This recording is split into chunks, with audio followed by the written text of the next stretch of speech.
Video of CSE 2024 CSAT questions. इसके पास सिर्फ 2025 वाला बचता है, बट उसको हम जैसे ही आंसर की आएगी ऑफिशियल वाली, उसके 1 और 2 डेज़ के अंदर ही हम वो कर लेंगे, ठीक है। बट अभी तक तो वो आई नहीं है, तो अभी तो काफ़ी टाइम है अपने पास, तब तक हम और भी बाकी चीज़ें कर लेंगे CSAT में। ये तो कॉम्प्रहेंशन का क्वेश्चन है, आगे देखते हैं। ये मैंने कर लिया था, ओके। यहाँ से करना था, 55th नंबर क्वेश्चन से करना था अपने को। तो let P and Q be positive integers satisfying Q is greater than P, ठीक है। Q है वो ग्रेटर देन है P से। फिर P plus Q is equals to K, what is the smallest value of K that does not determine P and Q uniquely. That does not determine P and Q uniquely determine नहीं करता है, ऐसा बताना है अपने को। तो P and Q positive integer है। पॉजिटिव इंटीजर मतलब कि क्या, 1 2 3 ऐसे कुछ भी हो सकता है। Satisfying Q is greater than P, और Q बड़ा होना चाहिए P से, एंड P प्लस Q है वो इक्वल है K के। What is the smallest value of K का स्मॉलेस्ट वैल्यू क्या हो सकता है। तो इसमें एक ही तरीका है कि हम सीधा ऑप्शन से पुट करके देखते हैं K की वैल्यू क्या होगी, पूछ रहा है ना। तो 3 4 5 6 ये सब K की वैल्यू हो सकती है। तो 3 कब आएगा, 4 5 एंड 6, ठीक है। इनमें हम ऐसी वैल्यूज़ रखेंगे जब Q बड़ा होगा P से। तो 3 कैसे कैसे आ सकते हैं, पहले तो बिना कोई कंडीशन का देखते हैं। तो जब 2 और 1 होगा तब 3 आ सकता है, और यहाँ पे Q बड़ा है P से। हाँ, और कोई तरीका है क्या 3 आने का, नहीं। बट ये तो यूनिक वैल्यू हो गई ना, हमको यूनिक वैल्यू नहीं चाहिए। Not does not determine P and Q uniquely, ये तो एक ही वैल्यू हो गई। तो यूनिक वैल्यू ही पता चल गई कि Q 2 ही होगा तब आएगा, P 1 ही होगा तब आएगा। तो ये ऑप्शन तो नहीं होगा। फिर बोल रहा है कि 4 कब आएगा, तो 2 एंड 2 को ऐड करो तभी बस 4 आ सकता है, बट ये दोनों तो इक्वल है, बट Q बड़ा होना चाहिए, तो ये भी नहीं आ सकता। फिर 5 कब आ सकता है, एक तो 4 एंड 1 में आ सकता है, 3 एंड 2 में आ सकता है। और Q का वैल्यू बड़ा होना चाहिए, तो Q का वैल्यू 4 हो सकता है या 3 हो सकता है। हाँ, तो 2 पॉसिबिलिटी है। हाँ, तो ये कोई यूनिक वैल्यू आई क्या P की, नहीं। 1 भी हो सकता है, 2 भी हो सकता है, तो भी ये 5 आ रहा है। Q 4 होगा या 3 होगा तो भी 5 आ रहा है। तो ये पॉसिबल है क्योंकि 2 वैल्यूज़ आ रही हैं। तो हम यूनिकली नहीं बता पाएंगे कि P कौन सा होगा, Q कौन सा होगा, है ना। फिर 6 कैसे कैसे आ सकता है, 4 और 2 और 5 और 1। बट हमको कैसे क्या बोला है कि Q बड़ा होना चाहिए, तो ये Q बड़ा, अगर मैं Q का वैल्यू 4 रखूँ तो भी 6 आ जाएगा, और 5 और 1 6, है ना। तो Q, बट हमको क्वेश्चन में ये भी तो बोला है कि K की स्मॉलेस्ट वैल्यू, तो K की स्मॉलेस्ट वैल्यू मतलब K की वैल्यू दोनों के लिए सेटिस्फाई कर रही है, लेकिन स्मॉलेस्ट 5 ही है, तो 5 विल बी द आंसर, ठीक है। सारे कंडीशन इसके लिए भी सेटिस्फाई कर रहे थे, लेकिन स्मॉलेस्ट वैल्यू पूछा इसलिए 5। अगर यहीं पे हमको स्मॉलेस्ट की जगह लार्जेस्ट वैल्यू की पूछता तो 6 हो जाता। फिर आगे बढ़ते हैं, ये डायरेक्शन वाला क्वेश्चन है, इसको कर लेते हैं। A person walks 100 metre straight from his house, 100 metre straight जा रहा है अपने घर से, जहाँ पर भी उसका घर है, 100 मीटर स्ट्रेट भेज देते हैं इसको पहले। फिर ही टर्न्स लेफ़्ट, तो दिस इज राइट, लेफ़्ट में जाएगा और 100 मीटर अगेन वॉक किया, 100 मीटर अगेन। फिर टर्न कर रहा left towards 300 metre, 300 metre towards left. यहाँ पर अगर खड़ा है वो, तो इसका इधर राइट होगा, इधर लेफ़्ट होगा। अब लेफ़्ट की तरफ वो 300 मीटर चल रहा है, तो ये रहा 300 metre. And then turns right, अब यहाँ पर जाएगा तो उसका राइट इधर होगा। And walks 100 metre to reach his office, तो यहाँ कहीं पे उसका ऑफिस है 100 मीटर के बाद। In which direction does he walk initially from his house if his office is exactly in the north east direction. अगर उसका ऑफिस है वो किस डायरेक्शन में, नॉर्थ ईस्ट डायरेक्शन, तो ये ऑफिस है उसका, इसको प्लेस करते हैं पहले, ये नॉर्थ साउथ ईस्ट वेस्ट, और उसका ऑफिस नॉर्थ ईस्ट डायरेक्शन में है, तो उसको ये डायरेक्शन को इधर नहीं इधर रखते हैं। चलो,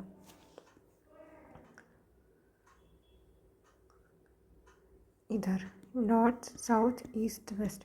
तो देखो नॉर्थ ईस्ट में है उसका ऑफिस, है ना। तो इस रिस्पेक्ट में बताना है कि वो अपने घर से किस डायरेक्शन में चला था। तो इसकी जगह पर हम कैसे कर सकते हैं, यहाँ पर डायरेक्शन कैसे प्लेस करूँ मैं। हमको क्या पूछा है, in which direction does he walk initially, किस डायरेक्शन में वो वॉक किया था initially from his house if his office is exactly in the north east direction. तो या इसका डायरेक्शन हमको पता करना है कि किस तरफ गया था, और ये वाला डायरेक्शन हमको पता है कि इसका जो ऑफिस है वो नॉर्थ ईस्ट में है, तो इसको ऐसे प्लेस करेंगे कि नॉर्थ ईस्ट में आ जाए। तो ये नॉर्थ ईस्ट में आ गया। तो ईस्ट इधर करी हूँ मैं, तो वेस्ट इधर होगा, नॉर्थ इधर है तो साउथ इधर होगा, है ना। नहीं, इसमें हमने ना थोड़ा गड़बड़ किया हुआ है। इसमें जब डायरेक्शन प्लॉट करते हैं ना, तो इसमें हमको क्या करना पड़ता है, देखना पड़ता है कि कौन उसके राइट में। जैसे ये वाला नॉर्थ ईस्ट है, ठीक है, इतनी विजिबल है अभी या नहीं, यहाँ पर देखते हैं, नॉर्थ साउथ ईस्ट वेस्ट, ठीक है। यहाँ पर अगर ये हमको बता दिया है कि ये नॉर्थ ईस्ट है, अब यहाँ पे अगर मैं कंपास ड्रॉ करूँ तो ये ऐसा आ रहा है ना, ये इसका डायरेक्शन क्या है, नॉर्थ ईस्ट है, तो ये वाला होगा, ये नॉर्थ ईस्ट होगा, ठीक है। अब ये नॉर्थ ईस्ट की अगर मैं राइट में देखूँ तो ईस्ट है, तो इसके भी राइट में मैं ईस्ट बनाऊँगी, ठीक है। तो इस साइड देखो तो राइट में इसका ईस्ट, ईस्ट इधर है तो वेस्ट इधर होगा, और नॉर्थ ईस्ट के लेफ्ट हैंड में नॉर्थ है, तो नॉर्थ ईस्ट के लेफ्ट में नॉर्थ, तो साउथ इधर। अब बताना है कि किधर मूव किया, तो ये साउथ की तरफ मूव किया, ठीक है। Answer is this. तो ये ध्यान रखना कि जब इसके रिस्पेक्ट में इसका डायरेक्शन पूछेगा, तो हमको क्या करना होगा कि जो हम ये डायरेक्शन यहाँ पे प्लॉट कर दिए हैं उसका 8 डायमेंशन वाला बना लेना ऐसे करके, और उसके बाद फिर उसके रिस्पेक्ट में इधर देखना कि ये कौन सा डायरेक्शन में आ रहा है, फिर उसके राइट में कौन है, लेफ्ट में कौन है, ये ज़रूर देखना, ठीक है। ऐसे समझ नहीं आएगा नहीं तो। फिर अगला question, a person walks 100 metre westward. फिर से डायरेक्शन का ही क्वेश्चन है। A person walks 100 metre westward, तो ये north south east west, west की तरफ कितना गया, 100 metre, and then turns left, तो इसका राइट इधर होगा, लेफ्ट इधर होगा, लेफ्ट की तरफ चला और कितना चला, 100 metre, and then takes 225 turn clockwise. यहाँ पर से वो कितना कर रहा है टर्न, 225। यहाँ पर से मैं देखूँ अगर एंगल ये 180 हो गया, 180 को मैं अगर माइनस करूँ तो कितना हो जाएगा, 12 1 9 10 11 12 45। तो ये 180 पहले, उसके बाद फिर 45 इधर आ गया। टर्न्स क्लॉकवाइज, अरे मैंने हाँ ठीक है, क्लॉकवाइज ही घुमाया है, तो क्लॉकवाइज वो घुमा। In which direction is he right now, तो किस डायरेक्शन में, ये नॉर्थ ईस्ट है, नॉर्थ ईस्ट है ना।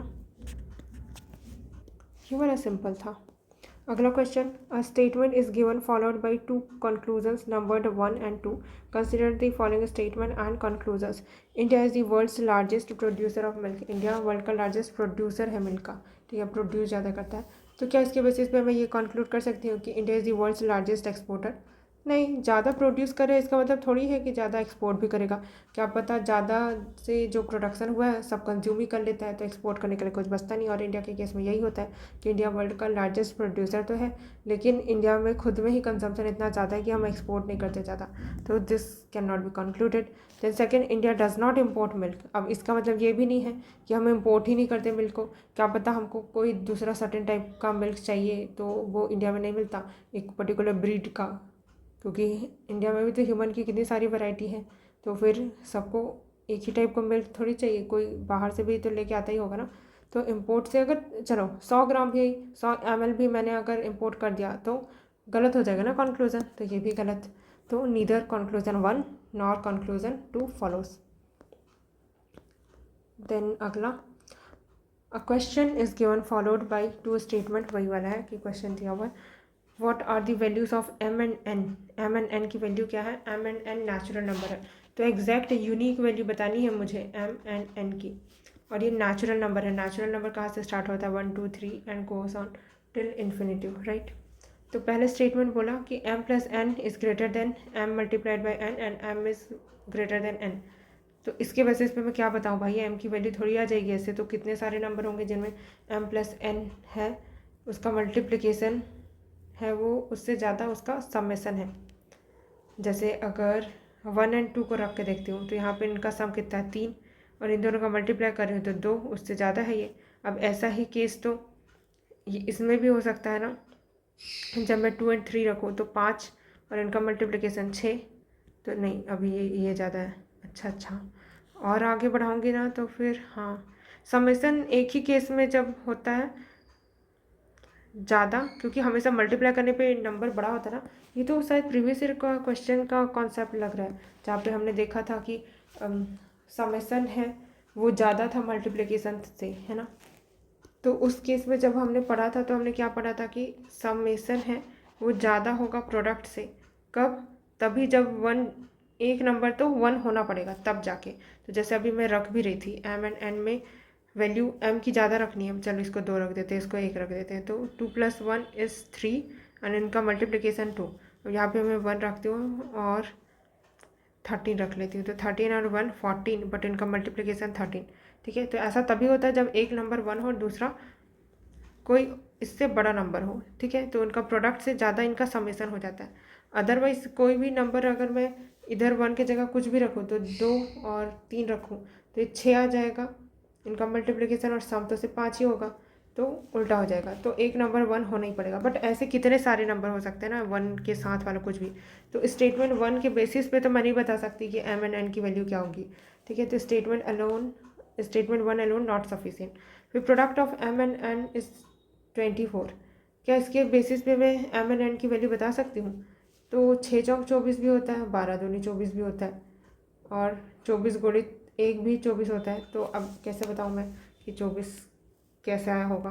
तो एम की एन की यूनिक वैल्यू तो नहीं आई, तो स्टेटमेंट 2 के बेसिस पे भी नहीं बता सकती। अब मैं दोनों को ऐड करूँ, स्टेटमेंट 1 स्टेटमेंट 2 को ऐड करूँ, दोनों की इन्फॉर्मेशन ऐड करूँ, तो क्या होगा? ये 3 ही पॉसिबिलिटी थी और उसमें भी एक 1 वाला होना चाहिए। ये स्टेटमेंट 1 का पॉसिबिलिटी बोला है, तो सिर्फ एक ही कंडीशन सेटिस्फाई कर रहा है, तो एम को होना पड़ेगा 24, एन को होना पड़ेगा 1, तो यूनिक वैल्यू आ गई, है ना।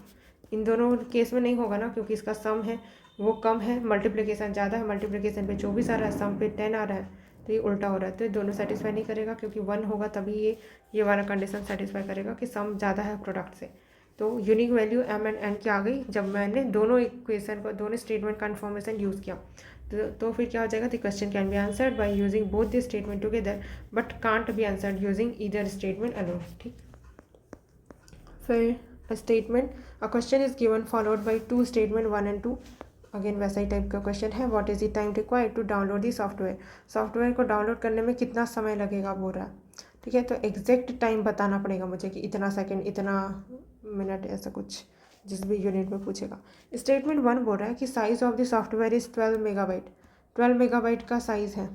अच्छा, इंटरनेट की स्पीड तो बताओ भाई, कैसे डाउनलोड करेंगे, ये तो पता चलना चाहिए ना कि कितने स्पीड से डाउनलोड हो रहा है, तभी तो मैं बता पाऊँगी कि टाइम कितना लगेगा। तो सिर्फ साइज़ ऑफ द PDF से नहीं बता सकती कि कितना टाइम लगेगा, है ना। तो this is not sufficient to answer the time, कि टाइम कितना लगेगा। स्टेटमेंट 2 क्या बोल रहा है? Transfer rate is 2.4 kilobyte. सिर्फ ट्रांसफ़र रेट से क्या पता चलेगा भाई कि कितना टाइम लगेगा? मुझे पहले पता तो हो कि PDF का साइज़ कितना है, तो इसकी के बेसिस पे तो नहीं बता सकती स्टेटमेंट 2 अलोन के बेसिस पे। दोनों को कंबाइन करो तो यस, क्योंकि हमको अब यहाँ पे पता है कि फ़ाइल का साइज़ कितना है और किस स्पीड से हो रहा है, तो टाइम निकल जाएगा, है ना। तो यस, अब एग्जैक्ट टाइम मत निकालते बैठ जाना कि टाइम कितना लगेगा, हमको ये निकालना ही नहीं है। बस ये पता होना चाहिए कि हाँ निकल जाएगा, कि PDF का साइज़ पता है, इंटरनेट की स्पीड पता है कि कितने स्पीड से आ रही है, तो कितने समय में डाउनलोड हो जाएगा, पता चल जाएगा। तो दोनों इन्फॉर्मेशन को मिलाने के बाद मुझे पता चला बोथ द स्टेटमेंट टुगेदर, तभी हम आंसर कर पाए, but can not be answered using either statement alone. ठीक है, फिर अगला क्वेश्चन,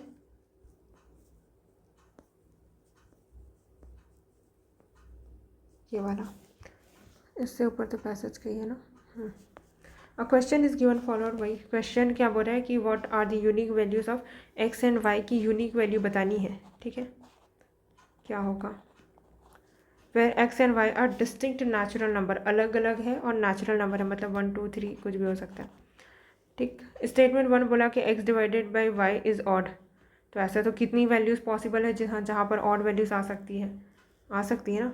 x की कुछ भी वैल्यू रखो, y की कुछ भी वैल्यू रखो, इतने सारे नेचुरल नंबर का दे दिया हमको, कुछ भी आ सकता है। तो स्टेटमेंट 1 अलोन तो नहीं है sufficient. Statement 2, x and y is equals to 12, दोनों को मल्टीप्लाई करने पे 12, तो इसके बेसिस पे x एंड y का वैल्यू बता सकती हूँ क्या मैं? तो 2 6 के 12 भी होता है, 4 3 12 भी होता है, 12 गुणित 1 भी 12 होता है, अब इनमें से कौन सा x की वैल्यू है, कौन सी y की वैल्यू है, यूनिक वैल्यू तो नहीं पता चली अपने को। तो स्टेटमेंट 2 अलोन भी सफिशिएंट नहीं है। दोनों को कंबाइन करूँ तो हाँ पता कर सकते हैं, ऑड वैल्यू लानी है ना, तो 2 या 6 इसमें आ जा रहा है, बट अगर 2/6 करूँ तो नहीं, ये तो नहीं आएगा। तो क्या होगा, बट अभी भी हमको एग्जैक्ट ये नहीं पता ना कि x की वैल्यू इनमें से क्या होगी। x कोई बड़ा होगा ऐसा बोला है क्या? नहीं बोला है, बट बाकी देख लेते हैं। 4/3 तो पॉसिबल ही नहीं है। 12/1 में तो इवन आ जाएगा, तो ये भी नहीं। हाँ इसमें पता तो चल जाएगा ना, x/y इज़ ऑड बोला है, x/y इज़ ऑड, तो x की वैल्यू 6 रख रही हूँ, y की वैल्यू 2 रख रही हूँ, तब ऑड वैल्यू आ रही है। बट अगर x की वैल्यू 2 रखूँ और y की वैल्यू 6 रखूँ तो नहीं आ रही है। हाँ तो पता चल रहा है यूनिक नंबर, तो x = 6 होगा, y = 2 होगा, तब आ जाएगा आंसर। तो हाँ दोनों स्टेटमेंट को मिलाने के बाद तो आंसर कर पाई मैं। तो the question can be answered by using both the statement together but can not be answered using either statement alone. ठीक है, फिर अगला क्वेश्चन है, a certain amount was distributed among XYZ में कुछ अमाउंट डिस्ट्रीब्यूट किया गया, किसको सबसे लीस्ट अमाउंट मिला है ये बताना है। ओके, स्टेटमेंट 1 में ये बोला गया कि X received 4/5 of what Y and Z together received. ठीक है, अब इसके बेसिस पे बता सकती हूँ क्या मैं कि least amount, who received least amount, किसको सबसे कम पैसे मिले हैं? नहीं, इसके बेसिस पे कैसे बताऊँ मैं, इसमें में तो 3 अननोन है, कुछ भी नहीं पता। नहीं, स्टेटमेंट 1 अलोन सफिशिएंट नहीं है। स्टेटमेंट 2 बोला कि y received 2/7 of what x and z together. Again ऐसा ही है, इसमें भी दोनों सिर्फ इन्हीं के बेसिस पे, ये नहीं बता सकती मैं कि लीस्ट अमाउंट किसको मिला। अब दोनों को कंबाइन करूँ तो लीस्ट अमाउंट किसको मिला ये बता सकते हैं क्या? तो पहले तो रेशियो को इक्वल करना पड़ेगा, तो x, इसको कैसे करेंगे, x divided by y plus Z is equals to 4/5, y divided by x plus Z is equals to 2/7। इस केस में कैसे निकालते हैं x ratio y ratio z? इसमें तो रेशियो निकालते भी नहीं बनेगा, एक काम करते हैं इक्वेशन ही सॉल्व कर लेते हैं, बट उसके लिए थोड़ा जगह चाहिए।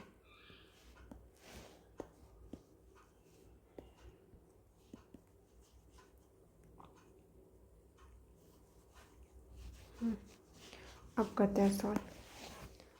तो इसमें क्या हो जाएगा, क्रॉस मल्टीप्लिकेशन पहले कर लेते हैं। 5x is equals to 4y plus Z, 4z आएगा ना, तो 5x is equals to 4y plus 4z। और एक और इक्वेशन क्या बनेगा, 7y is equals to 2x plus 2z। z को ऐसे लिखते हो, नहीं तो 2 से कन्फ्यूज़न हो जाएगा। ठीक है, अब पहले एक बार एक को एलिमिनेट करके सॉल्व करते हैं, तो 2 के बीच रिलेशन आ जाएगा, फिर उल्टा कर देंगे। तो 5x is equals to 4y plus 4z, तो 2x को इधर रख लेते हैं एंड 7y माइनस 2z। तो किसको हटाए, पहले x को ही हटाते हैं। चलो, तो इसमें 2 का मल्टीप्लाई, इसमें 5 का मल्टीप्लाई करोगे पूरे इक्वेशन में, तो क्या हो जाएगा, 5 दूनी 10x is equals to 8y plus 4 दूनी 8z, ये 5 दूनी 10x, 5 आते 35y माइनस 10z, तो ये तो हट जाएगा, माइनस कर रही हूँ मैं तो। फिर ये सी माइनस माइनस से प्लस हो जाएगा, तो 18z, और ये क्या हो जाएगा, ये माइनस में आएगी वैल्यू, तो 35 में से 8 गया तो 9 10 11 12 13 14 15, तो ये 27y is equals to 18z। तो देखो यहाँ पर मैं 27 का मल्टीप्लाई कर रही हूँ, या फिर ऐसे भी समझ नहीं आ रहा है, इसको और सिंप्लीफाई कर देते हैं। 9 दूनी 18, 9 तिया 27, तो 3y is equals to 2z। और इसको और सिंप्लीफाई करना चाहूँ तो y डिवाइडेड बाई z लिख सकते हैं एंड 2/3। तो ये इसकी वैल्यू, ये इसकी वैल्यू, तो z बड़ा है y से, है ना। तो ये तो समझ आ गया कि जेड बड़ा है। अब ऐसे ही एक ठोक और एलिमिनेट करूँगी तो एक और रिलेशन आ जाएगा, वो जो कि एक्स एंड वाई के बीच में होगा। तो उसके बाद फिर मुझे समझ आ जाएगा ना कि कौन बड़ा है कौन छोटा है। तो अब पूरा सॉल्व करने की ज़रूरत नहीं है, हमको पता चल सकता है कि लीस्ट अमाउंट क्या होगा, है ना। तो yes, can be answered after using both this statement together, but can not be answered using one statement alone. ठीक है, फिर अगला क्वेश्चन 66। ऐसा सही क्वेश्चन बाकी है क्या? अरे टोटल 80 क्वेश्चन रहता है ना, बाकी है काफ़ी सारे। फिर यहाँ पर क्या बोल रहे हैं, if the average marks in a class are 60, average marks है क्लास का 60 है, what is the number of student in the class, तो कितने स्टूडेंट है क्लास में। पहला बोल रहा है कि highest marks in the class are 70, highest है वो 70, लोएस्ट है वो 50 है। बट इसके बेसिस पे कैसे बताऊँ मैं कि एवरेज मतलब कितने स्टूडेंट थे होंगे, क्योंकि एवरेज क्या होता है, sum divided by number is equals to 60। इसमें ऑलरेडी 2 अननोन है और इधर से भी मुझे कुछ पता भी नहीं चला कि हाईएस्ट लोएस्ट दे के क्या करूँ मैं, सम बता दूँ या तो नंबर बता दो, नंबर तो हमको ही निकालना है, तो सम बता देता तो अच्छा होता। तो इसके बेसिस पे तो नहीं निकाल सकती मैं। सेकेंड ये बोल रहा है कि exclusion of highest and lowest marks from the class does not change the average. Again मुझे हाईएस्ट लोएस्ट का वैल्यू बता भी दोगे तो मैं क्या ही कर लूँगी, मैं इससे आंसर आ थोड़ी जाएगा। तो अगर मुझे सम पता चल जाता तब जाके मैं नंबर बता पाती, और जो कि मुझे पता नहीं चल रहा है दोनों स्टेटमेंट से, तो दोनों स्टेटमेंट सफिशिएंट नहीं है, दोनों को कंबाइन कर लूँ तो भी कुछ पता नहीं चल रहा है। तो the question can not be answered by using both the statement together. फिर अगला question, what are those 3 number, कौन से है वो 3 नंबर। यहाँ पर और कुछ इंस्ट्रक्शन है, there are 3 distinct prime number whose sum is prime number. 3 distinct prime number है जिनका सम भी प्राइम नंबर है। ओके, गलत है कि एक्स वाई जेड है ये प्राइम नंबर और इनका सम भी प्राइम नंबर ही है। एक्स वाई जेड भी प्राइम नंबर है, इनका सम भी जो आएगा वो प्राइम नंबर ही है। तो कौन से हैं 3 नंबर एग्जैक्ट बताने होंगे, अगर बता पाओगे तो सही है। Their sum is less than 23, तो X plus Y plus Z का सम 23 से कम है। इसके बेसिस पे ये कैसे बताऊँ मैं कि वो प्राइम नंबर कौन से होंगे। हाँ, थोड़ा ट्रायल एंड एरर करके तो देखना ही पड़ेगा। तो कौन कौन से प्राइम नंबर होते हैं, 2 होते हैं। अब distinct prime numbers, what are the 3 distinct prime number. ठीक है, 2 हो सकता है, 3 हो सकता है, 5 7 9 तो नहीं होगा, 11 13। अब इतना का चेक करके देखते हैं, 23 क्रॉस भी नहीं करना चाहिए ना, क्योंकि तो शुरू में क्या रख सकते हैं, छोटे छोटे वैल्यूज़ को पहले रखते हैं। तो एक हम ये लॉजिक भी लगा सकते हैं ना, जहाँ पे हम पढ़ते हैं कि हमको क्या चाहिए, प्राइम नंबर चाहिए, और प्राइम नंबर सारे ऑड होते हैं 2 को छोड़ के, और समेसन है वो 23 से कम होना चाहिए, ये बोला ना। ठीक है, तो 2 तो आ नहीं सकता क्योंकि 3 नंबर को ऐड करूँ वो भी प्राइम नंबर, तो 2 आएगा नहीं। तो जो भी समेसन आएगा वो कोई प्राइम नंबर होगा लेकिन ऑड वाला होगा, है ना। तो ऑड कब आता है, कब आता है, जब हम क्या करते हैं, ऑड एंड इवन को ऐड करते हैं, है ना। ऑड एंड इवन को ऐड करेंगे तब ही ऑड आता है। Odd plus minus even is odd ना, क्योंकि ऑड प्लस ऑड तो इवन हो जाता है ना। और इवन एंड इवन है वो तो इवन ही होता है। तो हमको पता है कि जब हमको ऑड वैल्यू लानी है तो एक वैल्यू इवन होनी ही पड़ेगी। तो इससे ये पता चल गया कि एक वैल्यू 2 होना ही पड़ेगा, तब जाके कोई ऐसी वैल्यू आएगी जो प्राइम नंबर होगी, है ना। तो एक नंबर यहाँ पे 2 होगा ही होगा। अब बाकी को देख लेते हैं कि और क्या हो सकता है। अब कुछ भी रख के देखते जाते हैं। सॉरी, एक वैल्यू और 2 होगी ही नहीं, क्योंकि अभी तो एक और कंडीशन चेक करना पड़ेगा ना। तो एक बार जब ऑड आ गया, उसके बाद जब ऑड आएगा तब तो इवन वैल्यू आ जाएगी, तो फिर लास्ट वाला हमको इवन चाहिए ना। तो इन दोनों को भी ऑड होना चाहिए या तो इवन होना चाहिए, बट 2 तो एक ही इवन वैल्यू है, तो इवन वाला केस नहीं हो सकता, ऑड एंड ऑड ही होना पड़ेगा तब जाके इवन होगा। तो एक वैल्यू इवन होनी चाहिए और दूसरा ऑड होना चाहिए, तब तो इवन आ जाएगा ना। ये वैल्यू भी ऑड होनी चाहिए, ये भी, तब भी इवन आ जाएगा। अरे मैं क्या कर रही हूँ, ये वाला छोड़ो। एक काम करते हैं, ज़्यादा दिमाग नहीं लगाते, चुपचाप 23 से कम वाले जितने भी प्राइम नंबर को ऐड करके आ रहा होगा कर लेता है। 5 इन तीनों को करूँ ऐड, तो 5 6 7 8 9 10, तो ये तो नहीं हो सकता, 10 आ रहा है, और 10 है वो इवन नंबर है। हमको इधर चाहिए ऑड वैल्यू, वो भी 23 से कम। फिर ये 2 3 5 को ऐड कर लिया मैंने तो नहीं आ रहा। फिर 3 5 7 को करती हूँ तो 7 8 9 10 11 12 13 14 15 15 आ रहा है। 15 तो प्राइम नंबर ही नहीं है तो ये भी गया। फिर 5 7 11 तो 7 8 9 10 11 12 12 फिर 21 22 22 बट ये तो प्राइम नंबर ही नहीं है ना। फिर 7 11 13 तो 10 20 30 31 31 आ रहा है बट ये तो 23 क्रॉस कर गया तो ये भी नहीं। तो अब ऐसे नहीं आया तो फिर अब ऑल्टरनेट ऐसे करके देखते हैं। 2 3 5 कर लिया था, 3 5 7 कर लिया था तो 5 7 2 करते हैं। 2 5 7 तो 7 8 9 तो उसके 12 13 14 14 ये तो प्राइम नंबर ही नहीं है। और चेक कर लेते हैं एक 3 5 और 11 को चेक कर लेते हैं। 3 5 11 5 6 7 8 9 10 5 6 7 8 19 यस ये तो प्राइम नंबर है और 23 से छोटा भी है तो यस एक पॉसिबिलिटी तो ये आ गई। फिर 5 7 11 तो 7 8 9 10 11 12 12 और ये 11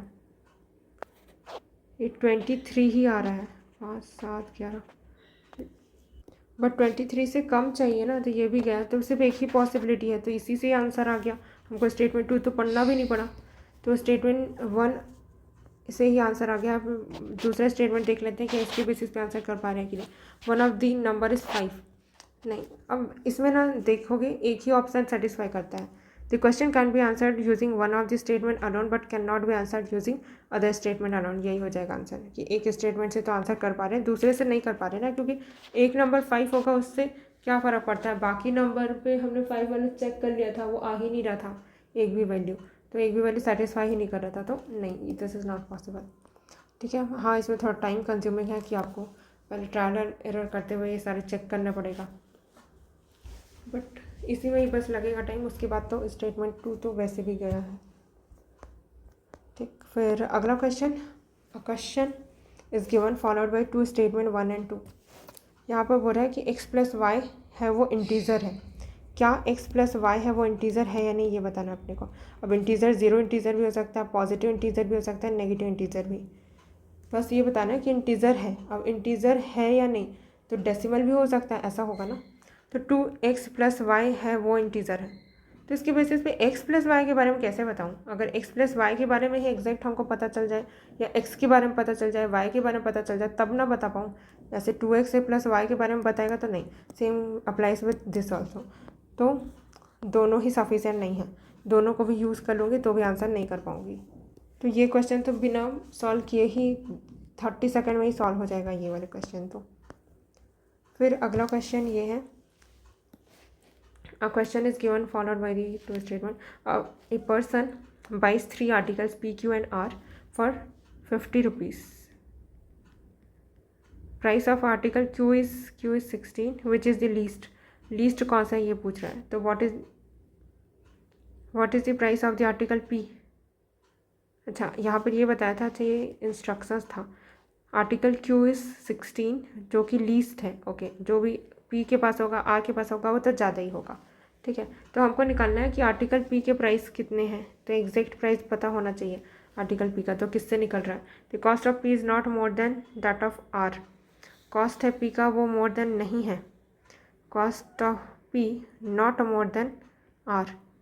मोर देन R नहीं है मतलब कि क्या है या तो R की इक्वल है या तो R से बड़ा है। दो कंडीशन हो सकता है बट इसके बेसिस पे ऐसे कैसे निकालूँ मैं। अब चलो 50 का -50 -16 कर भी दूँ तो ये कितनी वाली आ जाएगी 34। अब P प्लस R है वो 34 है। अब 34 कैसे कैसे आ सकता है 17 17 भी आ सकता है 34 तो ये भी सेटिस्फाई कर गया। अब ऐसा हो सकता है कि P बड़ा हो R से तो और 34 कब आ सकता है। बहुत सारे केसेस हैं ना ऐसे तो जहाँ पर P बड़ा हो। इसको 18 कर दो इसको 16 कर दो तो भी आएगा 34। इसको 19 कर दो इसको 15 कर दो तो भी आएगा 34। तो ऐसे तो बहुत सारे पॉसिबिलिटी है तो यूनिक नंबर तो नहीं बता पाई मैं P का। तो स्टेटमेंट 1 अराउंड नॉट सफिशिएंट। फिर बोल रहा है statement 2 cost of R is not more then P। R का नॉट मोर देन P से बड़ा नहीं है मतलब कि क्या P के इक्वल हो सकता है। और पी से छोटा हो सकता है। यहाँ पर भी दो पॉसिबिलिटी है, अगेन सेम वही कंडीशन आ जाएगा, तो इधर भी हम नहीं बता सकते, है ना। दोनों को कंबाइन करो तो अगेन दो पॉसिबिलिटी है, बट एक कॉमन पॉसिबिलिटी है दोनों स्टेटमेंट को जब कंबाइन करने के बाद। पहले वाले पे बोल रहा है कि P is greater than R, but यहाँ पे अरे दोनों पी ग्रेटर देन आर कैसा है। The cost of P is not more than that of R, not more than that of R, ठीक है। अरे साइन गड़बड़ कर दिया मैंने। The cost of P is not more than R, तो या तो आर के इक्वल होगा या तो आर बड़ा होगा, ठीक है। तो ऐसे केस में ये वाला तो सही किया है। तो फिर दोनों में एक कंडीशन कॉमन है कि जब पी हो आर के इक्वल हो, वरना इस वाले में तो आर बड़ा है, इस वाले में पी बड़ा है। तो दोनों स्टेटमेंट जब मैं कंबाइन करूँ तो ये कॉमन कंडीशन आ रहा है, और एक ही कंडीशन हो सकता है जब पी एंड आर दोनों 17 हो। तो पी की वैल्यू निकाल पाई क्या मैं? यस, 17 होगा। तो हाँ, दोनों को कंबाइन करने के बाद हमने आंसर कर दिया, but can not be answered using either statement alone, ठीक। यहाँ पर मिस्टेक यही हो सकता था कि आपने इक्वल वाला कंडीशन नहीं लिया था होगा, तो आंसर नहीं कर पाएंगे। फिर यहाँ पर बोल रहा है कि P Q R and S सब क्या लिखा है, appeared in a test, has P scored more marks than Q. क्या पी ने ज़्यादा मार्क्स अटेन किया है क्यू से? एग्जैक्ट बताना है कि यस किया है अटेन या फिर नो नहीं किया है। तो कैसे बताएंगे? The sum of the marks scored by P and Q is equal to the sum marks scored by the R and S. इसके बेसिस पे कैसे बताए भाई? इन दोनों का सम, हमको किसी का भी सम नहीं पता, नहीं बता सकते। Statement 2, the sum of the marks scored by P and S is more than the sum of marks scored by Q and S. फिर से यहाँ पर अगर S and S cancel out कर दूँ तो P is greater than Q. हाँ, तो ये तो सही है। क्यू एन आर लिखा है, वाई आर, आर है आर, कहाँ कैंसिल आउट होगा? फिर नहीं होगा। P plus S Q plus R नहीं होगा कैंसिल आउट, तो तब तो आंसर नहीं कर पाएंगे। अगर होता तो कैंसिल आउट करके आंसर हो जाता, तो ये भी नहीं है। दोनों को कंबाइन करूँगी तो भी नहीं होगा, क्योंकि किसी का वैल्यू नहीं पता अपने को, और कुछ कैंसिल आउट भी नहीं हो रहा है दोनों साइड से, तो नहीं कर सकते आंसर इसका तो।